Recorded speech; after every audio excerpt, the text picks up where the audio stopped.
la tarde, 48 minutos. Información relacionada con el dólar y el riesgo país. Nos vamos directamente a la redacción del diario. Hacia allá vamos. Esteban. Hola Vivi, ¿cómo estás? Sí. Bien.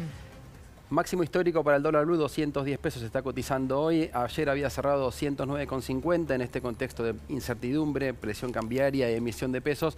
Lo viene compensando en las últimas semanas. El dólar blue pasa a ser uno de los refugios para los ahorros de muchos argentinos. En la cotización sube en un contexto donde también mucha incertidumbre de cara a lo que es la negociación con el FMI, caen los bonos y sube el riesgo país, que están por encima de los 1.900 puntos y está en los valores más altos desde la reestructuración de la deuda con los privados.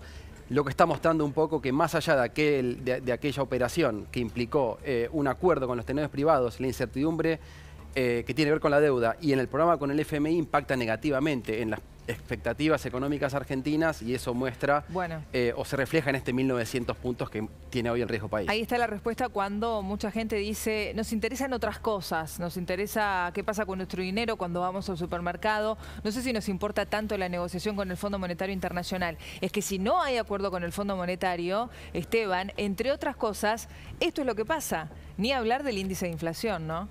Así es. ¿Y por qué es importante, vos marcabas, Vivi, lo de la negociación con el Fondo Monetario? Porque de aquí hasta marzo, que es la fecha límite que el propio gobierno se había impuesto como momento para cerrar esta renegociación con el fondo, vencen solamente con el fondo alrededor de 3.000 millones de dólares que la Argentina hoy no tiene para cancelar esa deuda. De ahí a que la urgencia pasa a ser la búsqueda del gobierno y también del FMI es renegociar los plazos y los condicionamientos de ese acuerdo para que la Argentina pueda despejar esos vencimientos y evitar caer en el default, que es lo que ocurre si no hay una reprogramación de esos vencimientos, porque la Argentina hoy no tiene los dólares para cumplir con esa deuda ni con otros compromisos con tenedores privados y con el Club de París.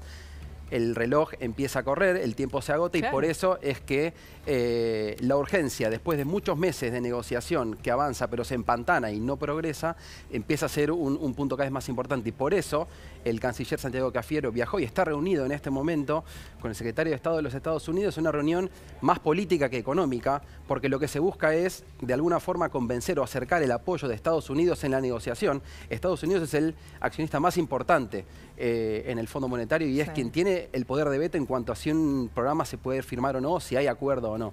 Bueno, lo que se busca en una cuestión más política que económica justamente es intentar de lograr ese apoyo, que es uno de los países más reticentes a apoyar este programa. Sí, decime.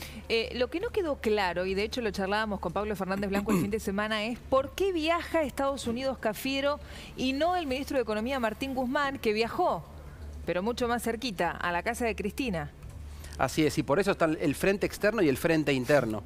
En el frente externo este viaje tiene un perfil más político que tiene que ver no solo con qué es lo que va a pedirle la Argentina a los Estados Unidos en la negociación con el FMI, sino también de alguna forma qué se compromete o qué es lo que tiene para ofrecer la Argentina. Al mismo tiempo, el presidente Alberto Fernández va a viajar a China, se va a encontrar con el presidente chino Xi Jinping. Entonces, ese tipo de acercamientos o la vinculación que tiene la Argentina con otros países tildados de forma negativa por Estados Unidos, bueno, esa negociación es más política que económica.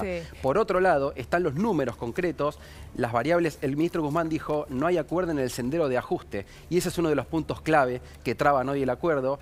El ministro se reunió anoche con Cristina y en esta negociación, que tiene que ver más interna, no solo entre el gobierno y la oposición, sino también dentro del propio gobierno en cuanto a cuáles son los plazos y los montos del ajuste que va a estar dispuesto el gobierno a aceptar de cara a la negociación con el fondo, es lo que está de alguna manera detrás de estos movimientos. El canciller viaja a Estados Unidos buscando ese acercamiento político necesario para que se firme el acuerdo, pero al mismo tiempo el gobierno busca los consensos internos de acuerdo a cómo va a ser el programa y los números finales en este eventual o no acuerdo con el fondo. ¿Cómo habrá sido esa decisión, digamos? Guzmán diciéndole a Alberto Fernández, voy a hablar con Cristina y la voy a poner en sintonía de lo que vamos a buscar en Estados Unidos con el Fondo Monetario. ¿Te acuerdas que en su momento se habló mucho también de cuál era la verdadera relación entre Cristina Fernández de Kirchner y Guzmán? Y ella siempre desmintió, incluso en aquella carta tan famosa, que tuviera algún tipo de rispidez con Guzmán o que hubiera pedido su cabeza después de las PASO.